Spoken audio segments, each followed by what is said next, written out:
Everest academy சார்பாக எல்லாத்துக்கும் வணக்கம். இன்னும் எக்ஸாமுக்கு கொஞ்ச காலம்தான் இருக்குது அப்படிங்கிறதுக்காக எவரெஸ்ட் அகாடமி சார்பாக ஒரு பிளான் பண்ணி ப்ரீவியஸ் இயர் கொஸ்டின் பேப்பரில் என்னென்ன ஜிஎஸ்ல எந்தெந்த பாடத்துக்கு இம்பார்ட்டன்ஸ்னா அதிக கொஸ்டின்ஸ்கள் வந்திருக்கு அப்படின்னு பார்த்து அந்த லெசனை நம்ம கம்ப்ளீட் பண்ணி கொடுத்துட்டா அப்படின்னா மாணவர்கள் ஈஸியாக இருக்கும், படிக்கிறதுக்கு எக்ஸாம் படிக்கிறதுக்கு ஈஸியாக இருக்கும் அப்படிங்கிற சார்பாக ஒவ்வொரு யூடியூப்ல இனி வரும் காலத்தில் ப்ரீவியஸ் இயர் கொஸ்டின் பேஸ் பண்ணி லெசன்ஸ் கம்ப்ளீட் பண்ணுற மாதிரி எவரெஸ்ட் அகாடமி சார்பாக லெசன்ஸ் கண்டக்ட் பண்ணிட்டு இருக்கோம். இப்போ அதோட ஃபர்ஸ்ட் லெசன் தமிழ்நாட்டின் விடுதலை போராட்டம். ஓகேங்களா, தமிழ்நாட்டின் விடுதலை போராட்டத்தை நம்ம பார்க்க போலாம். தமிழ்நாட்டின் விடுதலை போராட்டம் அதிக கொஸ்டின்ஸ் கேட்கறாங்க. எப்படின்னா தமிழ்நாட்டின் விடுதலை போராட்டத்துல என்னென்ன பங்கு இருக்கு தமிழ்நாட்டின் சார்பாக. ஏன்னா இப்போ நம்ம டிஎன்பிசி படிக்கிறோம் அப்படின்னா தமிழ்நாட்டின் சார்பாக என்னென்ன பங்கு இருக்கு அப்படின்னு டிஎன்பிசி கொஸ்டின்ஸ்ல எல்லாம் கேட்பாங்க.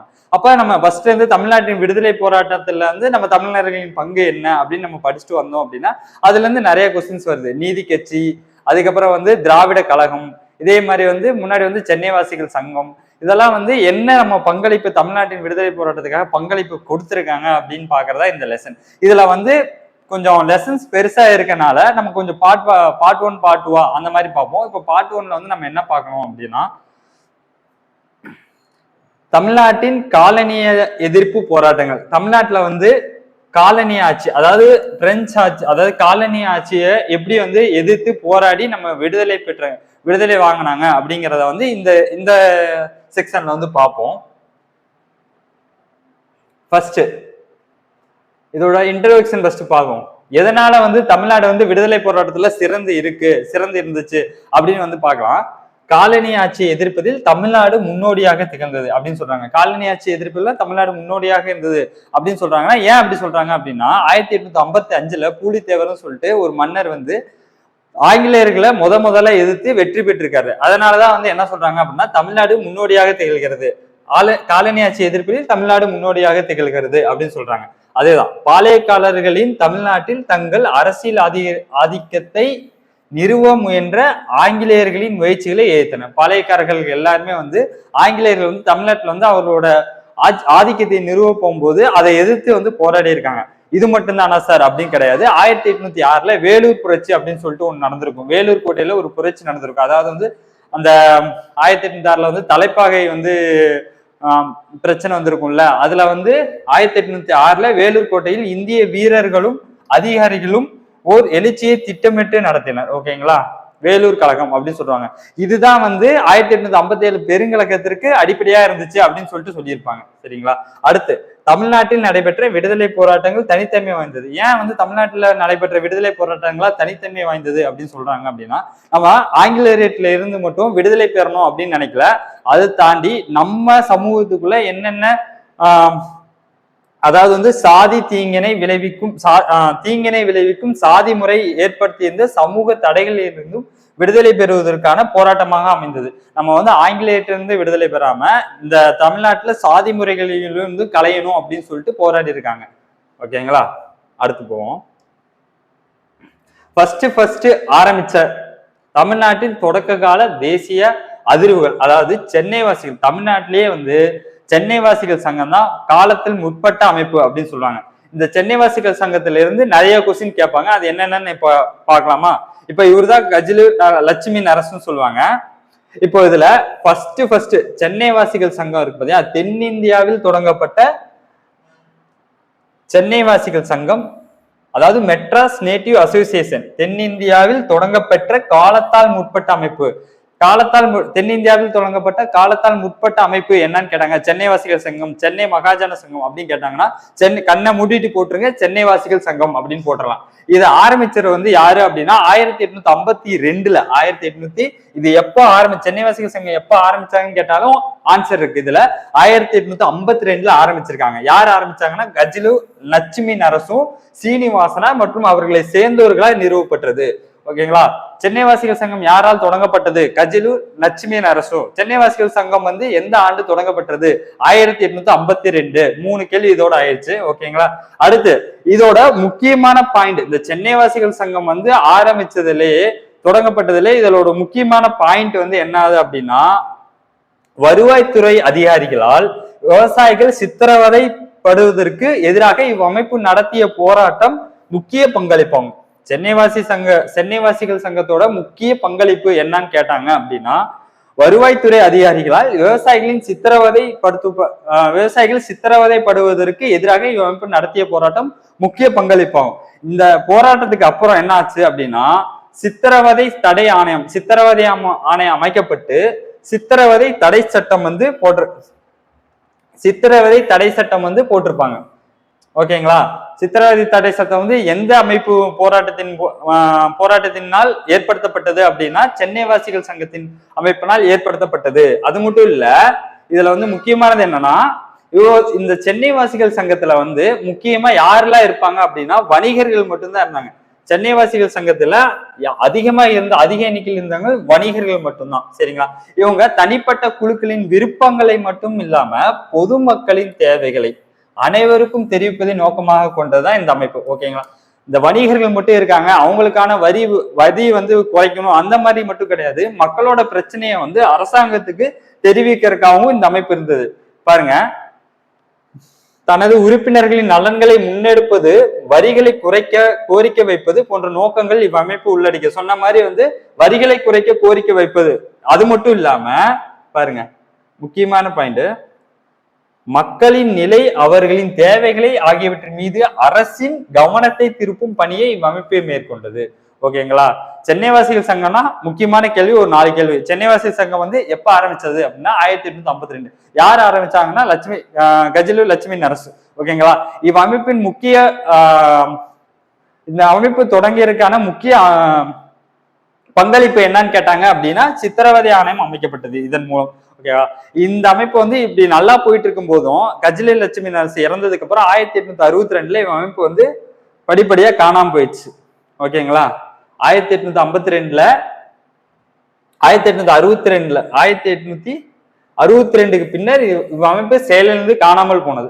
சரி, இதுக்கப்புறம் வந்து சென்னையில வந்து ஒரு போராடுறதுக்கு, மக்களை ஒருங்கிணைப்பதற்கு ஒரு சரியான வந்து அமைப்பு இல்லாம இருந்துச்சு. இந்த காலகட்டத்துலதான் வந்து சென்னை மகாஜன சபைன்னு சொல்லிட்டு 1884 ஆரம்பிச்சிருப்பாங்க. அதுக்கு முன்னாடி வந்து தேசியவாத பத்திரிகை தொடக்கங்கள். இப்ப தேசியவாத பத்திரிகைகளின் தொடக்கங்கள். ஏன் வந்து பத்திரிகைகள் வந்து தொடங்கணும் அப்படின்னு முதல் தாட் வந்து நம்ம இந்தியர்களுக்கு ஆரம்பிச்சது அப்படின்னா, 1800 டி. முத்துசாமின்னு சொல்லிட்டு நம்ம இந்தியர் ஒருத்தர் சென்னை உயர் நீதிமன்றத்தின் முதல் இந்திய நீதிபதியாக 1877 நியமிக்கப்பட்டாங்க. இவர் வந்து 1877 இந்தியாவில முதல் இந்திய நீதிபதியாக நியமிக்கப்பட்டாங்க. ஆனா இங்க இருக்க பத்திரிகை எல்லாமே எதிர்ப்பு தான் தெரிவிச்சிருக்காங்க. எதிர்ப்பு தெரிவித்த அனைத்து பத்திரிகைகளும் வந்து ஐரோப்பியர்களால் வந்து நடத்தப்பட்டது அப்படின்னு சொல்லிட்டு நம்ம கல்வி கற்ற இளைஞர்கள் வந்து தெரிய வந்ததுக்கு அப்புறம் நம்மளும் ஒரு பத்திரிகையை ஆரம்பிப்போம் அப்படின்னு சொல்லிட்டு, யாரு அப்படின்னா இவர் வந்து டி. முத்துசாமி. ஓகேங்களா? யார் வந்து பத்திரிகையை ஆரம்பிச்சிருப்பாங்க அப்படின்னா இவர் தான், ஜி. சுப்பிரமணியம். இவர் வந்து 2 இதழ ஆரம்பிச்சிருப்பார். தி இந்து, முக்கியமானது இந்த 2 இதுலயே கொஸ்டின் இருக்கு. தி இந்துன்னு சொல்லிட்டு ஒரு பத்திரிகையும், சுதேசமித்ரன் சொல்லிட்டு தமிழ் பத்திரிகையும் ஆரம்பிச்சிருப்பாங்க. இப்ப தி இந்துங்கிறத வந்து ஜி. சுப்பிரமணியமும் வீரராகவாச்சாரியா, அப்புறம் இவர்கள் நண்பர்கள் 4 பேரும் சேர்ந்து இணைந்து 1878 தி இந்துங்கிற பத்திரிகை, செய்தி பத்திரிகை வந்து தொடங்கினார். இது வந்து காலப்போக்கில் தேசியவாத பத்திரிகையா மாறிச்சு. சுதேச இதற்கெல்லாம் வந்து போராட்டத்திற்காக பத்திரிகையா மாறிச்சு. ஓகேங்களா? அடுத்து வந்து சுதேசமித்திரன், தமிழ்ல தொடங்கப்பட்ட முதல் பத்திரிகை வந்து சுதேசமித்திரன். ஜி. சுப்பிரமணியம் 1891 சுதேசமித்திரன் என்ற பெயரில் தமிழில் ஒரு தேசிய பருவ இதழா இருந்துச்சு. இத வந்து 1899 இதுல 4 இதெல்லாம் மாத்திருப்பாங்க. ஜி. சுப்பிரமணியம். இதுல 2 கேள்வி கேட்பாங்க. இதுல அடிக்கடி கேள்வி கேட்கறது, தி இந்து எந்த ஆண்டு தொடங்கப்பட்டது அப்படின்னா 1878 தொடங்கப்பட்டது. யாரால் தொடங்கப்பட்டதுன்னா ஜி. சுப்பிரமணியம் மற்றும் அவர்கள் நண்பர்களால் 4 தொடங்கப்பட்டது. அதே மாதிரி சுதேசமித்திரன் எப்போ 4 இதழாக, எந்த ஆண்டு 4 இதழாக மாற்றப்பட்டது அப்படின்னு கேட்டாங்கன்னா 1899 4 இதழா மாற்றப்பட்டது. ஓகேங்களா? இப்போ இந்த இதுல என்ன கொஸ்டின் கேட்பாங்க அப்படின்னா, டி. முத்துசாமி என்பவர் சென்னை உயர் நீதிமன்றத்தின் முதல் நீதிபதியாக, இந்திய நீதிபதியாக எந்த ஆண்டு நியமிக்கப்பட்டார் அப்படின்னு சொன்னா 1877 ஆண்டு நியமிக்கப்பட்டார். ஓகேங்களா? அடுத்த கொஸ்டின் போயிடலாம். அடுத்த லெசன். இப்போ வந்து அடுத்த நான் சொன்ன மாதிரி இப்போ இந்த காலகட்டத்துலதான் வந்து மக்களை வந்து ஒன்றிணைக்கிறதுக்காக எந்த ஒரு அமைப்பும் இல்லாத சமயத்துலதான் வந்து சென்னை மகாஜன சபை அப்படின்னு சொல்லிட்டு ஒரு சபை வந்து உருவாக்குறாங்க. இது வந்து தென்னிந்தியாவில தெளிவான தேசிய நோக்கங்களுடன் துவங்கப்பெற்ற தொடக்க கால அமைப்பு சென்னை மகாஜன சபையாகும். இதுதான் முக்கியமான பாயிண்ட். இதுல என்ன கேட்பாங்க அப்படின்னா, தென்னிந்தியாவில் தெளிவான தேசிய நோக்கங்களுடன் துவங்கப்பெற்ற அமைப்பு எது? சென்னை மகாஜன சபை. ஓகேங்களா? எல்லாரும் சென்னை வாசிகள் சங்கம் போட்டுருவாங்க. அதனால என்னன்னா, முதல் அமைப்பு மட்டும்தான் சென்னை வாசிகள் சங்கம். ஆனா இதுல வந்து தெளிவான தேசிய நோக்கங்களுடன் துவங்க பெற்ற தொடக்க கால அமைப்பு சென்னை மகாஜன சபையாகும். சென்னை மகாஜன சபையை வந்து யார் ஆரம்பிச்சிரு எந்த ஆண்டுனா 1884 மே 16 ஆரம்பிச்சிருப்பாங்க. யார் யாரு அப்படின்னா, M Veeraraghavachari, P Anandacharlu, P Rangaiah மற்றும் சிலரால் நிறுவப்பட்டது. இதோட முதல் தலைவர் யாரு அப்படின்னா பி ரங்கையா தான் சென்னை மகாஜன சபையின் முதல் தலைவர். இதோட முதல் பொதுச் செயலாளர் யாரு அப்படின்னா, செயலராக இருந்தது பி அனந்தராசலு அப்படிங்கிறது வந்து செயலாளர். இப்போ இதுல வந்து என்ன கேள்வி கேட்கலாம், சென்னை மகாஜன சபை வந்து தெளிவான தேசிய நோக்கங்களும் துவங்கப்பெற்ற அமைப்பு சென்னை மகாஜன சபையாகும். அதாவது தெளிவான தேசிய நோக்கங்களும் துவங்கப்பெற்ற அமைப்பு எதுன்னு கேட்டாங்கன்னா சென்னை மகாஜன சபைன்னு போட்டுடலாம். சென்னை மகாஜன சபையின் முதல் தலைவர் யாருன்னு போட்டா பி ரங்கையா. ஓகேங்களா? அதே மாதிரி சென்னை மகாஜன சபையின் பொறுப்பு செயலாளராக பொறுப்பேற்றவர் யாருன்னு கேட்டா பி அனந்தராசலு. இந்த சென்னை மகாஜன சபை தான் என்ன இருக்கும் அப்படின்னா, சென்னை மகாஜன சபையோட ஒவ்வொரு கோரிக்கையை தான் வந்து பின்னால வந்து நம்ம காங்கிரஸ் கட்சி ஆரம்பிச்சிருப்பாங்க பாத்தீங்களா, காங்கிரஸ் அமைப்போட முக்கியமான கோரிக்கையா இருக்கும். ஓகேங்களா? அது நம்ம வர பாயிண்ட்ல நம்ம பார்ப்போம். அடுத்து, அமைப்பின் உறுப்பினர்கள் குறிப்பிட்ட இடைவெளியில் ஒன்று கூடி தனிப்பட்ட விதத்திலும் அரை கூட்டங்கள் நடத்தியும் பொது பிரச்சனைகள் குறித்தும் விவாதித்து தங்கள் கருத்துக்களை அரசுக்கு தெரியப்படுத்தின. இந்த மாதிரிதான் அரசுக்கு தெரியப்படுத்தியிருக்காங்க. அது என்னென்ன பாயிண்ட் அப்படின்னு பாத்தீங்கன்னா, இந்த பாயிண்ட் தான் பிற்காலத்துல வந்து காங்கிரஸோட முக்கியமான பாயிண்ட்ஸா இருக்கும். குடிமை பணிக்கான தேர்வுகளை, இதுல இருந்து கொஸ்டின் கண்டிப்பா வரும், நோட் பண்ணி வச்சுங்க.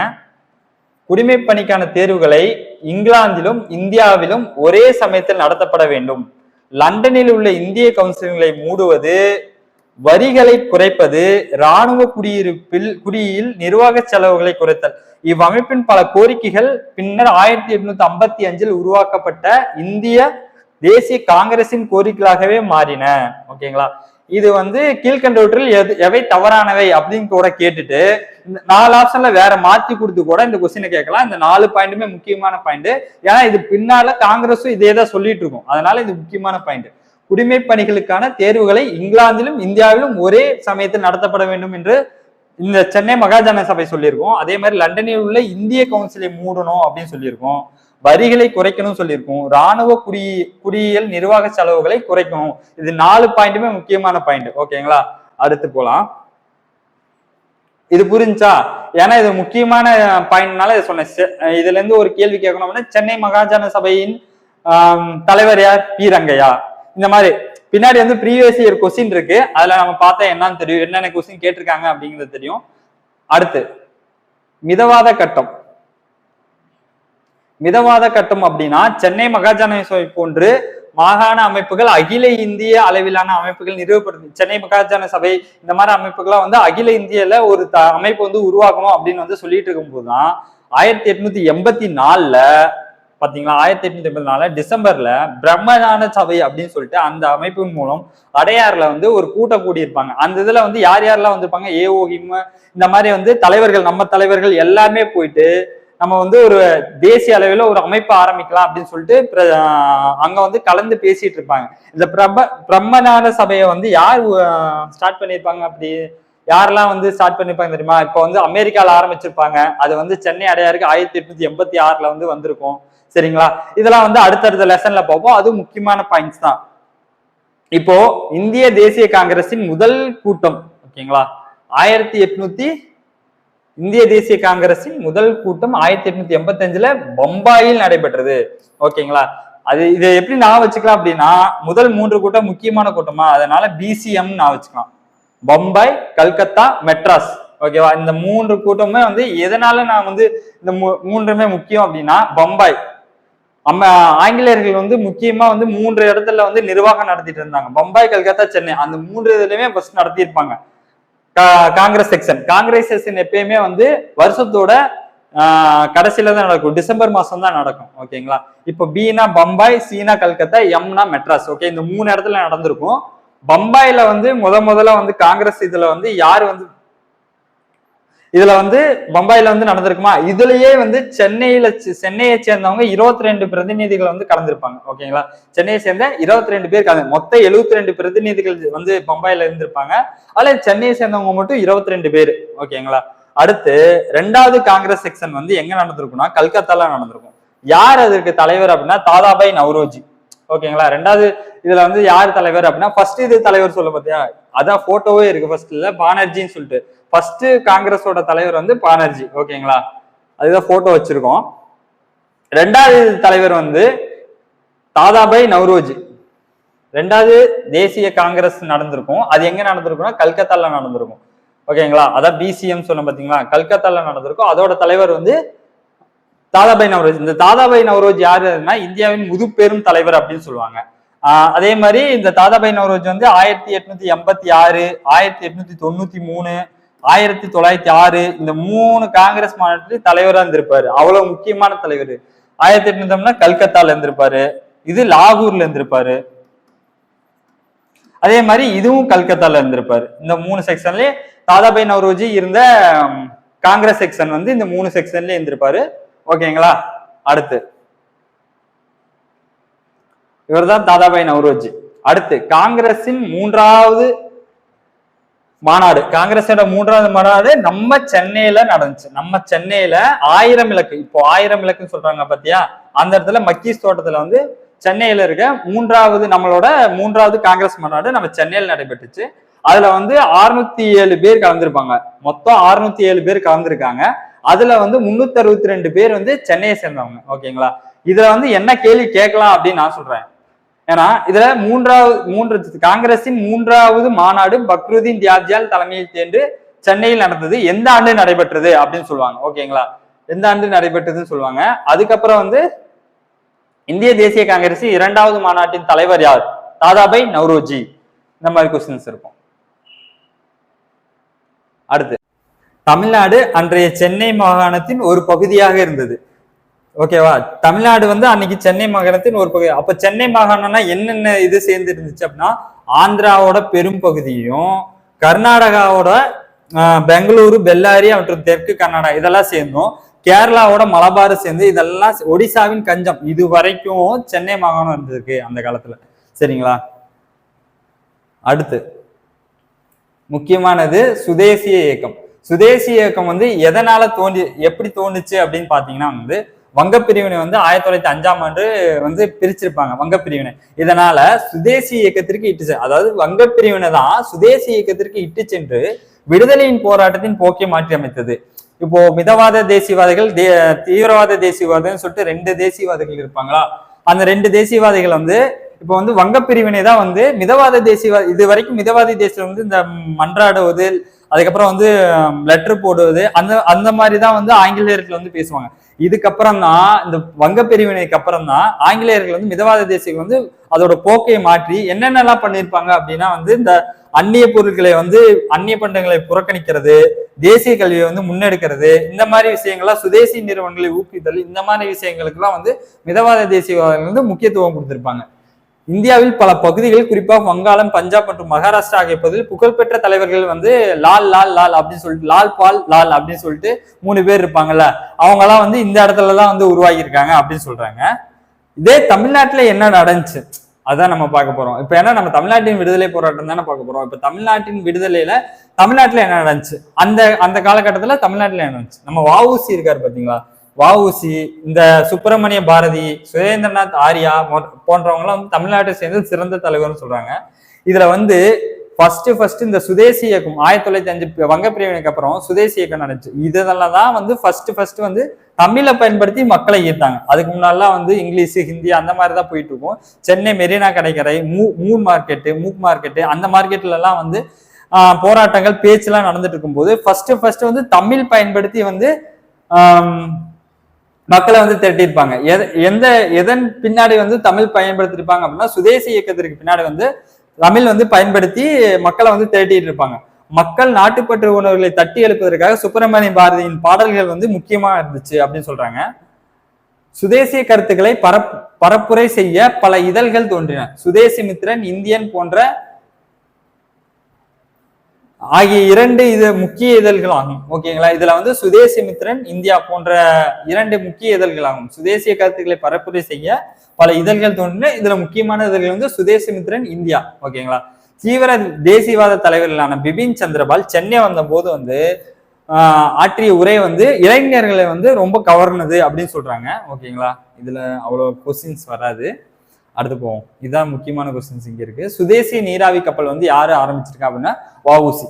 இப்போ வந்து சுதேசி நீராவி கப்பல் அப்படின்னா 1906ல வந்து சுதேசி அந்த சுதேசி நீராவி கப்பல், அதாவது வந்து காலியா மற்றும் லாவும் சொல்லிட்டு வஉசி வந்து ஆரம்பிச்சிருப்பாரு. அதை வந்து 10 லட்சத்திற்கு ஆளுக்கு 25 40,000 பங்குகள்னு சொல்லிட்டு பிரிச்சு 10 லட்ச ரூபாய் போட்டு சுதேசி நீராவி கப்பல்னு சொல்லிட்டு ஒரு கம்பெனி வந்து ரிஜிஸ்டர் பண்ணிட்டு அதை வந்து சுதேசி நீராவி கப்பல் வந்து தூத்துக்குடிக்கும் கொழும்புக்கும் வந்து இடையே ஓடி இருப்பாரு. யாரு? வஉசி அப்படிங்கிறவரு. இதுல வந்து பெரிய பங்குதார் அப்படின்னா பாண்டித்துரையும் இன்னொருத்தரும். ஓகேங்களா, இதுல முக்கியமான கேள்வி அப்படின்னா தூத்துக்குடியில் வஉசி சிதம்பரனால் தொடங்கப்பட்ட சுதேசி நீராவி கப்பல் நிறுவனமாகும். அந்த கப்பல்கள் பேர் வந்து காளியாவும் லாவோவும். ஓகேங்களா, அடுத்து திருநெல்வேலி எழுச்சி. திருநெல்வேலி எழுச்சிக்கு வந்து 2 பேர் முக்கிய காரணம். ஒண்ணு வந்து வஉசியும், இன்னொன்று வந்து சுப்பிரமணிய சிவாவும். இவங்க வந்து திருநெல்வேலியில இருந்து 1908ல ஐரோப்பியருக்கு சொந்தமான கோரல் நூற்பாலையில் நடைபெற்ற வேலை நிறுத்தத்திற்குரிய தலைமையேற்றனர். யாரு? இவங்க 2 பேரும், சுப்பிரமணிய சிவாவும் வஉசியும் வந்து இவர்கள் 1908ஆம் ஆண்டு ஐரோப்பியர்களுக்கு சொந்தமான கோரல் நூற்பாலையில் நடைபெற்ற வேலை நிறுத்தத்தில் தலைமையேற்றனர். ஓகே, இந்த நிகழ்வு நடந்துட்டு இருக்கும் போது பிபின் சந்திரபால் இருக்காரு பத்தியா, அவர் வந்து 1907ல வந்து ரிலீஸ் ஆயிருப்பாரு. 1907 மார்ச் 9ல. ஓகேங்களா, ஏன்டா 1908ல நடக்குது அப்படின்னு நினைச்சிட்டு இருக்கேன். 1907 மார்ச் 9ல ரிலீஸ் ஆயிருப்பாரு. இதான் நம்ம தமிழ்நாட்டுல இருக்க வஉசி இவங்க எல்லாம் வந்து சுதேசிய நாளா கொண்டாடணும்னு சொல்லிட்டு 1908ல வந்து முடிவு பண்ணியிருப்பாங்க. ஆனா வந்து என்ன ஆயிரும் அப்படின்னா 1908 மார்ச் 12ல வந்து கைது பண்ணியிருப்பாங்க. யாருன்னா வஉசியும் வந்து சுப்பிரமணிய சிவாவும் வந்து மார்ச் 12ல வந்து கைது பண்ணி 1908 ஜூன்ல வந்து அவருக்கு வந்து கேஸ் போட்டு அவன் வந்து உள்ள வச்சு இரட்டை ஆயுள் தண்டனைகள் வந்து கொடுத்துருப்பாங்க. பின்ஹேல்னு சொல்லிட்டு ஒரு நீதிபதி வந்து இரட்டை ஆயுள் தண்டனை வந்து இவருக்கு வஉசிக்கு வந்து கொடுத்துருப்பாரு. பாருங்க, தலைவர்கள் இருவரும் அரச துரோக குற்றச்சாட்டப்பட்டு கடுங்காவல் தண்டனை 121A. அரசு துரோக குற்றம்னா 121A அப்படின்னு சொல்லுவாங்க.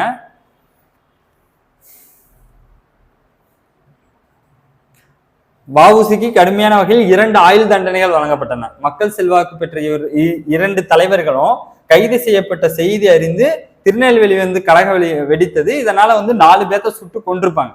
சரிங்களா, சிறைத்தண்டனை இதுல முக்கியமான கொஸ்டின் என்ன அப்படின்னா, சிறைத்தண்டனை தவிப்பதற்காக சுப்பிரமணிய பாரதி வந்து பாண்டிச்சேரியில போய் தஞ்சம் அடைஞ்சிருவார். இதை ஃபாலோ பண்ணிட்டு தான் நம்ம ஆளுக இருக்காங்கல்ல, அரவிந்த் கோஷும் வி சுப்பிரமணியனாரு வந்து இதே மாதிரி பாண்டிச்சேரியில போய் தங்கிடுவாங்க. கடைசி காலத்துல அரவிந்த் கோஷ் வந்து பாண்டிச்சேரியில இருந்து தங்குவாரு. தங்கி அவரோட பாதையை வந்து மாத்தி போயிட்டு இருப்பாரு. இதெல்லாம் வந்து புக்ல இருக்கும். அடுத்து தமிழ்நாட்டின் புரட்சிகர தேசியவாதிகளின் செயல்பாடுகள்.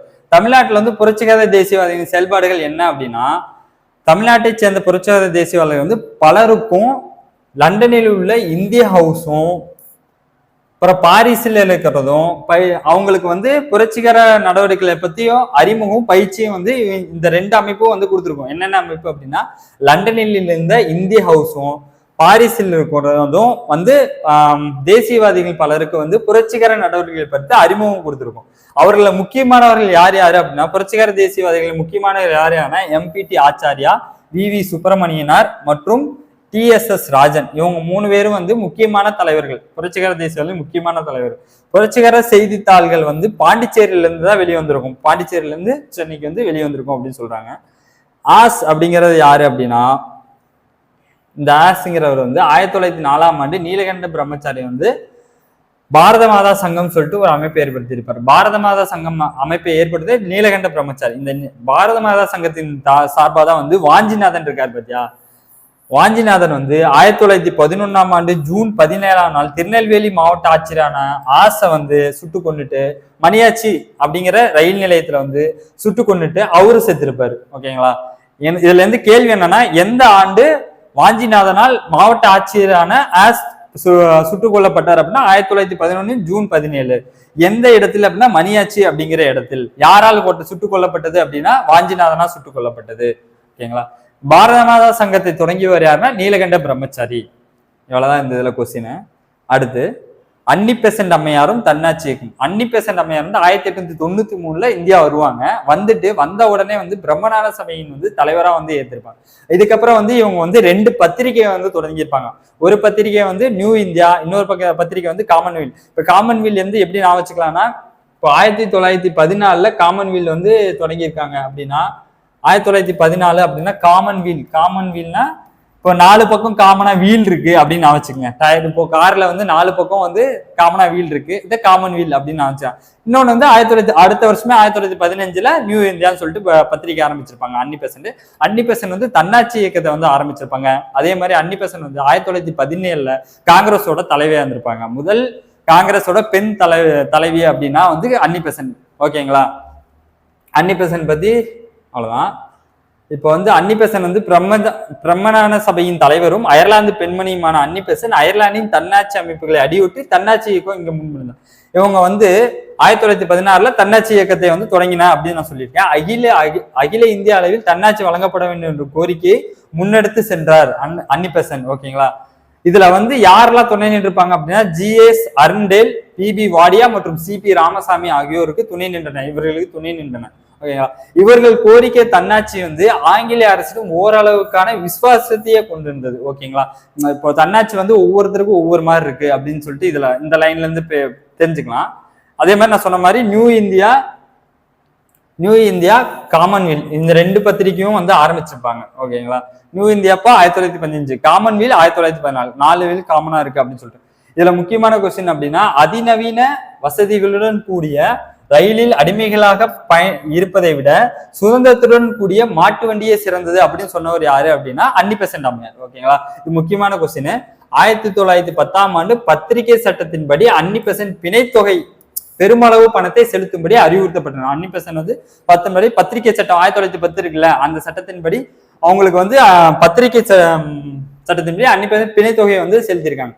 அதே மாதிரி அன்னி பெசன்ட் எழுதிய 2 புக்கு என்ன அப்படின்னா, விடுதலை பெற இந்தியா எப்படி துயருற்று இருந்தது, 1 இந்தியா ஒரு தேசம். இந்த 2 புத்தகங்களையும் சுயாட்சி குறித்த துண்டு பிரசுரத்தையும் அன்னி பெசன்ட் வந்து எழுதியிருக்காங்க. முக்கியமான விஷயம், விடுதலை பெற இந்தியா எப்படி துயருற்று இருந்தது அப்படின்னு எழுதுனது யாரு? அன்னி பெசன்ட். அதே மாதிரி இந்தியா ஒரு தேசம் அப்படின்னு எழுதுற புக் எழுதுனது யாரு? 2ம் அன்னி பெசன்ட் தான்.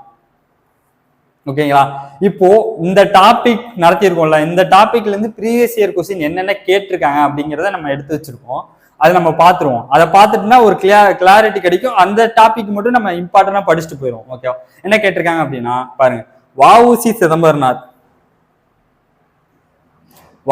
சிதம்பரனார் டேஸ் என்ற நிறுவனத்திடம் இருந்து கப்பல்களை வாடகைக்கு எடுத்தார். Chalen steamers company. அதாவது வந்து இந்த கொஸ்டின் வந்து புக்லே கிடையாது. அவர் வந்து கப்பல் லாபம் மற்றும் காலியா இந்த மாதிரி இடத்துல வந்து அந்த கப்பல்கள் வாங்கியிருக்காரு அப்படின்னு மட்டும் தான் இருக்கும். இந்த ப்ரீவியஸ் இயர் கொஸ்டின் வந்து எதனால எடுத்து வச்சிருக்கு அப்படின்னா இதுல இருந்து நீங்க தெரிஞ்சுக்கங்க அப்படிங்கறக்காக எடுத்து வச்சிருக்கீங்க. எந்த கம்பெனி? சாலோன் steamers company. இதுல இருந்து கப்பல்களை வாடகைக்கு எடுத்தார். ஓகேங்களா? அடுத்த கொஸ்டின் வந்து இந்தியாவில் எந்த பகுதி தப்பி ஓடும் தீவிரவாதிகளின் சொர்க்கமாக கருதப்பட்டது? பாண்டிச்சேரி. சொன்னோம்ல, நம்ம பாண்டிச்சேரி வந்து பாரதியார் வந்து தப்பிக்கிற இடமா வந்து நம்ம பயன்படுத்திருப்பாரு. இதை ஃபாலோ பண்ணி தான் வந்து யாரு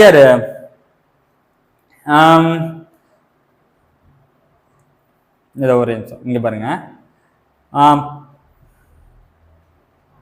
அரவிந்த் கோஷும் வி சுப்பிரமணியனாரு வந்து 2 பேருமே வந்து அதை ஃபாலோ பண்ணி தான் பாண்டிச்சேரியில போய் தங்குவாங்க. ஓகேங்களா? அந்த சுதேசி இயக்கத்துல வர்றது இது. சரி, அதை பார்த்துக்கலாம். இப்போ என்ன கொஸ்டின்? அது இந்தியாவில் எந்த பகுதி தப்பி ஓடும் தீவிரவாதியின் சொர்க்கமாக இருந்தது? பாண்டிச்சேரி. இது ப்ரீவியஸ் இயர் கொஸ்டின். அதே மாதிரி 1908 திருநெல்வேலியில் நடைபெற்ற கழகத்திற்கு வஉசிக்கு உதவியாக இருந்தவர் யாரு? சுப்பிரமணிய சிவா. 1908 பிரச்சனை நடந்திருக்கு. கோரல் மில் வேலை நிறுத்தம் பிரச்சனை நடந்திருக்கும். அதுக்கு துணை நின்றவர் யாரு அப்படின்னா வஉசிக்கு துணை நின்றவர் சுப்பிரமணிய சிவா. ஓகேங்களா, இது ஒரு பொறுத்துக, இது நம்ம நேராவே பொருத்தியாச்சு, பொறுத்துக்க இருக்கும். வாஞ்சிநாதன் மணியாச்சில யாரை கொண்டாது 1911 ஜூன் 17 யாரை கொண்டிருப்பாங்க அப்படின்னா மாவட்ட ஆட்சியரான ராபர்ட் ஆசை வந்து கொண்டிருப்பாங்க மணியாச்சிங்கிற இடத்துல. ஓகேங்களா, நம்ம படிச்சது வந்துருச்சா. அதே மாதிரி வஉசி வந்து தூத்துக்குடியில கப்பல் வந்து தொடங்கியிருப்பாரு, தூத்துக்குடியிலிருந்து கொழும்புக்கு ஓட்டி பார்த்திருப்பாரு. ரைட்டா. அன்னிபெசன்ட் யாருன்னா அன்னிபெசன்ட் வந்து பிரம்மஞான சபை வந்து சென்னையில இருக்கும், அதுக்கு தலைவரா இருப்பாங்க, அதனால சென்னைன்னு கொடுத்துருக்காங்க. குமரன் அதாவது கொடிக்காத்த குமரன் வந்து திருப்பூர், அதனால திருப்பூர்னு கொடுங்க. கொடிக்காத்த குமரன்.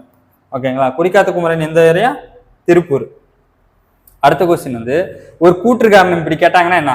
தமிழ்நாட்டில் சுதேசிய இயக்கம் தோன்றியது. தமிழ்நாட்டுல சுதேசி இயக்கம் தோன்றியது. ஓகேவா, கூற்று. அது காரணம் எதனால தோன்றுச்சு அப்படின்னு காரணம் என்னன்னா 1905 நடைபெற்ற வங்கப் பிரிவினை அதற்கு காரணமாகும். புரியுதா? நம்ம படிச்சோல்ல, வங்கப் பிரிவினைனாலதான் சுதேசி இயக்கம் வந்து தோன்றியது. இதனாலதான் மிதவாத தேசியவாதமும் தீவிரவாத தேசியவாதமும் அவங்களோட போக்கை வந்து சுதந்திரத்திற்கான போக்கை வந்து மாற்றினாங்க. அதான் இது. அப்ப இது ரெண்டுமே கரெக்ட். அடுத்து 1907 சூரத் பிளவு பிறகு வஉசி மற்றும் தேசிய தலைவர்களால் தொடங்கப்பட்ட அமைப்பு வந்து சென்னை ஜனசங்கம். இதுவுமே வந்து புக்ல இருக்காது, ப்ரீவியஸ் இயர் கொஸ்டினால இது தெரிஞ்சுக்கணும்னு சொல்லிட்டு வச்சிருப்போம். ரைட்டுங்களா. 1907 சுதேசி பிளவு பிறகு வஉசி மற்றும் தேசிய தலைவர்களால் தொடங்கப்பட்ட அமைப்பு சென்னை ஜனசங்கம் அப்படின்னு சொல்றாங்க. அடுத்து பாரதம் கொஸ்டின் கேட்டா பாத்தீங்களா, பாரத மாதா கழகத்தை தொடங்கியவர் யார்? நீலகண்ட பிரம்மச்சாரி. பாரத மாதா கழகத்தை தொடங்கியவர் யார்? ப்ரீவியஸ் இயர் கொஸ்டின் நீலகண்ட பிரம்மச்சாரி. எந்த ஆண்டு சென்னை மகாஜன சபை தோற்றுவிக்கப்பட்டது? எந்த ஆண்டு சென்னை மகாஜன சபை தோற்றுவிக்கப்பட்டது? 1884. இந்த ஆப்ஷன் தப்பு. ஓகேங்களா, 1884 மே 16.